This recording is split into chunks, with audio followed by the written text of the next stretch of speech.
Operation இல்லாமல் சிறுநீரகக்கல்லை அகற்றலாம். தோல் வியாதிகளை எளிய வகையில் குணமாக்கலாம். பால் சுரக்க, மார்பக நோய்களுக்கு தீர்வு காண இலவச மருந்து. இதோ புலவர் தண்டபாணி சொல்கிறார். வணக்கம். இந்த செடியினுடைய பேர் நஞ்சு கொண்டான் கீரை, நச்சு அறுப்பான், நச்சு கொட்டைக்கீரை என்று பல்வேறு பெயர்களில் அழைக்கப்படுகிறது. வயிற்றில் இருக்கக்கூடிய கழிவுகளை அகற்றக்கூடியது. சிறுநீரகத்தாரை, சிறுநீரக தொற்று மற்றும் சிறுநீரக கல்லை கரைக்கக்கூடிய வல்லமை கொண்டது இந்த நச்சு கொட்டக்கீரை, நஞ்சுண்டான் கீரை என்று பல்வேறு பெயர்களில் பல்வேறு கிராமங்களில் அழைக்கப்படுகிறது.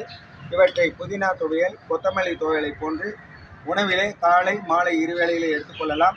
அல்லது கஷாயம் போல இந்த கீரைகளை நன்கு அலசிவிட்டு அவற்றை நன்கு நறுக்கி வெந்நீரோடு அவற்றை சிறிது நேரம் கொதிக்க வைத்து ஆற வைத்து அந்த வெந்நீரை காலை மாலை என இருவேளைகளில் பருகி வந்தால் சிறுநீர் அடைப்பு, சிறுநீரகக்கல் ஆகியவை விரைவாக அவை வெளியேற்றப்படும். நச்சுண்டான் கீரை, நச்சு கொண்டான் கீரை, நச்சு கொட்டைக்கீரை என்று அழைக்கப்படுகிற இந்த அற்புத மூலிகையை எல்லோரும் பயன்படுத்துங்கள், பயன்பெறுங்கள். இது சிறு செடி இனம். மூலிகை மருத்துவத்தில் மிக தொன்மை வாய்ந்த மருத்துவம். அகத்தியர், தேரையர், சித்தர்கள் கூறிய மருத்துவ முறையிலே முதியார் கூந்தல் என்று அழைக்கப்படுகிற இந்த செடி சிறு செடி இனம். இவற்றை நன்கு கழுவி விட்டு அவற்றை நன்கு அரைத்து அதனோடு சிறிது தேங்காய் ஓடை சேர்த்து நன்கு கருக்கி விட்டு அவற்றை தேங்காய் எண்ணெயில் நன்கு இளஞ்சூட்டில் நன்கு அரைத்த பிறகு சேர்த்து சற்று நேரம் வைத்துவிட்டு தலைக்கு வெள்ளை முடியாக இருப்பதை, முதியோர் போன்று இருக்கக்கூடிய முடிகளை, அந்த கற்றைகளை நீக்கி கருப்பாக நிறமாக கட்டாயம் கருநிறத்திலே வைத்து கொண்டிருக்கக்கூடிய செடி. அதனால்தான் இந்த பெயருக்கு, இந்த செடிக்கான பெயர் முதியோர் கூந்தல், முதியார் கூந்தல், முதியோர் இயலாதோர் கூந்தல் என்று மிக சிறப்பு பெயரால் தமிழ் சித்த மருத்துவத்தில் போற்றப்படுகிறது. இதனுடைய பூவானது லேசாக அதனுடைய நிறம் இளஞ்சிவப்பு நிறம் கலந்து ஊதா நிறம் கலந்த நிகழ்விலே இருக்கும். இதனுடைய வேரை நீக்கிவிட்டு இந்த இலை பகுதி, தண்டு அனைத்தையும் மருத்துவ செடியாக பயன்படுத்த நல்லது. தலைக்கு தற்போது வருகின்ற செயற்கை டை எல்லாம் நீக்கிவிட்டு இயற்கையாக நாம் டை அடிப்பதற்கு தேங்காய் ஓடு மற்றும் இதனை சேர்த்து கருக்கி தேங்காய் எண்ணெயில் சேர்த்து கலக்கி பிறகு டை அடித்தால் அது கட்டாயம் 12 மணி நேரம் சிறப்பாக இருக்கும் என்பதுதான் இந்த மருத்துவ செடியினுடைய பயன். இது என்ன செடி? பால் பெருக்கி என்று அழைக்கப்படுவார்கள். இந்த பால் பெருக்கி என்ற செடியானது மார்பக கட்டு, பால் கொடுக்க இயலாத தாய்மார்கள் அரைத்து இதை மார்பகத்தில் பற்று போட்டால் அவர்கள் மார்பக நோயானது நீங்கிவிடும்.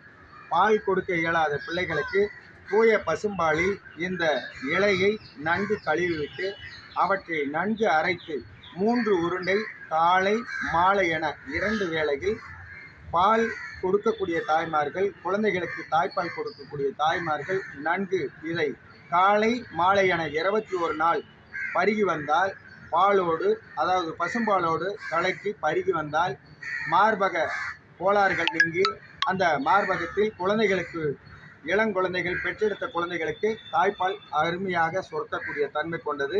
இது சித்தர் மருத்துவத்திலே பால் பெருக்கி என்று வைத்திருக்கிறார்கள். அம்மான் பச்சரிசி இலை என்று பெயர். அம்மைக்கே, அம்மன் நோய்க்கே அல்லது பெண்களுக்கு இருக்கக்கூடிய சொல்ல இயலாத நோய்களை நீக்கக்கூடிய பொருள் என்று பெயர். அதனால் அம்மான் பச்சரிசி பால் பெருக்கி என்று கிள்ளினால் பால் வரும். நீங்களே பாருங்கள். இதை கிள்ளும்போது பால் வரக்கூடிய தன்மை கொண்டது. சிறு செடி இனம். மூலிகை மருத்துவத்திலே சிறு செடி இன வகையை சேர்ந்தது குறிஞ்செடி வகை. பால் பெருக்கி என்கிற அம்மான் பச்சரிசி இலை. இதனுடைய பெயர் குப்பை மேனி. குப்பைகளிலே பயனற்ற பொருளாக விளையக்கூடிய ஒரு சிறு செடி இனம் குப்பை மேனி என்று அழைக்கப்படுகிறது. உடலிலே தோல் தேமல், தோல் வியாதிகள், சொறி, சிரங்கு போன்றவற்றிற்கு இவற்றை மஞ்சளோடு நன்கு கழுவிவிட்டு மஞ்சள், கொம்பு மஞ்சளை வைத்து அரைத்து அல்லது விரலி மஞ்சளை வைத்து அரைத்து உடல் முழுதும் பூசிவிட்டு ஒரு 3 மணி நேரம் ஊற வைத்து பிறகு குளித்தால் மேனி அழகாக இருக்கும். அதனால்தான் இவை குப்பை மேனி என்று அழைக்கப்படுகிறது. இவற்றிலிருந்து இன்றைக்கு சித்த மருத்துவத்திலே தேங்காய் எண்ணெயுடன் சேர்த்து குளியல் வளலை, அதாவது குளியல் சோப்பு தயாரிக்கப்படுகிறது. இயற்கையான மருத்துவ மூலிகையிலே முதன்மை பெறுவது குப்பை மேனி. மேனிக்கு அழகை தருவது, நிறத்தை மாற்றக்கூடியது, தோலினுடைய அழகை கூட்டி கொடுப்பது என்ற பல்வேறு செயல்பாடுகளை இது செய்து கொண்டிருக்கிறது. இது சிறு செடியினம். வயிற்றில் இருக்கக்கூடிய நச்சுக்களையும் இந்த குப்பைமேனி இலையை பாலோடு அல்லது மோரோடு சேர்த்து பருகினால் வயிற்றில் இருக்கக்கூடிய அனைத்து நச்சுக்கிருமிகளும் வெளியேறிவிடும். ஒரு நாளைக்கு ஒரு வேளை மட்டும் பருகினால் போதுமானது. அதே வேளையில் இதை சுத்தமாக கழுவிவிட்டு பயன்படுத்த வேண்டும். இதனுடைய வேர், தலை, இலை, பூ அனைத்துமே மருத்துவ குணம் கொண்டது. அதனால்தான் இது மேனியை அழகுபடுத்துவதால் குப்பை மேனி என்று குப்பையிலே விளையக்கூடியதால் குப்பைக்கும் மேனி, குப்பையாக இருக்கக்கூடிய உடலையும் அழகுபடுத்தக்கூடிய பொருள் என்று அழைக்கப்படுகிறது. இவை இன்றைக்கு பெரும்பாலும் சித்த மருத்துவத்தில் முதன்மை இடத்தில் வகிக்கிறது. மகிழ்ச்சி. இது பேர் தான் கல்கலக்கி என்று, கல்கரைச்சி, கல்கலக்கி என்று பெயர். சித்த மருத்துவத்திலே தேரையர் சொன்ன, போகர் சொன்ன மூலிகையினுடைய வஸ்து இதுதான். கல்கலக்கின்னு தான் பெயர். இன்றைக்கி பல அறிவியல் பெயர் வைத்திருக்காங்க. இருந்தாலும் இது சிறுநீரக தொற்று நாளடைவில் நாள்பட்ட கல், நீங்காத கல், சிறுநீரகத்தில் இருக்கக்கூடிய வலி இவற்றையெல்லாம் நீக்கக்கூடியது. கூட சுக்கு பொடி சேர்த்து இந்த கல்கலக்கியை நன்கு கழுவிவிட்டு நன்கு அரைத்து விட்டு தேவையான அளவுக்கு சுக்கு பொடி, மஞ்சத்தூள், கொஞ்சம் வெல்லம், நாட்டு சர்க்கரை அல்லது பனவெல்லம் சேர்த்து இந்த கல்கலக்கியை அரைத்த பிறகு லேசாக கொதிக்க வைத்துவிட்டு இளஞ்சூட்டில் குடிக்கலாம். அது வேணான்னு நினைக்கிறவங்க இயல்பாகவே கல்கலக்கியை பறித்து நன்கு கழுவி அரைத்து வெல்லத்தோடு காலை மாலை என தொடர்ச்சியாக 21 நாள் அல்லது 31 நாள் பருகி வந்தால் உடலிலே சிறுநீரக கோளாறுகள் நீங்கும்.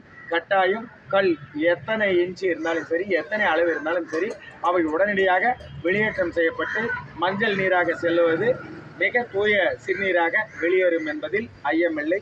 கல்கலக்கி இந்த மருத்துவ குணம் கொண்டு செல்கிறேன். இதில் பக்க விளைவுகள் எதுவும் உண்டா? பக்க விளைவுகள்னு எதுவுமே கிடையாது. இது நரம்பியல் கோளாறு நீக்கக்கூடியது, நரம்புக்கு வலுவை தரக்கூடியது, சிறுநீரக தொற்றினை நீக்கக்கூடியது, சிறுநீரக சார்பாக ஏற்படக்கூடிய அனைத்து கோளாறுகளையும் நீக்கக்கூடிய வல்லமை பொருந்திய மூலிகை.